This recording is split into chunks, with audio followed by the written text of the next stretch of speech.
नमस्कार शेतकरी बांधवांनो, आपण बघू शकता ही जी सोयाबीनची काडी आहे, मी तुम्हाला एकदा त्याची सेंटर पॉइंट छेद घेऊन म्हणजे उभं कापून त्याच्यामध्ये खोडकिड्याचा अटॅक झाल्यानंतर कसं असतं हे बघा. पूर्ण भाग मधला खाल्लेला आहे, त्यामुळे या पिकाचं खूप जास्त प्रमाणात नुकसान होऊ शकतं. त्यामुळे तुम्ही यासाठी लॅम्बडा सायलोथ्रिन बूस्टर कंपनीचे जर घेतले तर रेज घेऊ शकता किंवा सिंजेंटा कंपनीचे आलिका यावर फवारू शकता. त्यामुळे याचा कंट्रोल मिळेल. जर खोडकिडा खोळअळीचा अटॅक जर जास्त असल्यास संपूर्ण पीक आतमधल्या भागातून किडून जाते आणि तुमच्या उत्पन्नावर परिणाम होतो.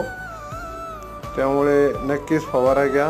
आपले नवीन व्हिडिओ बघण्यासाठी आमच्या चॅनलला भेट द्या, सबस्क्राईब करा, लाईक करा. धन्यवाद.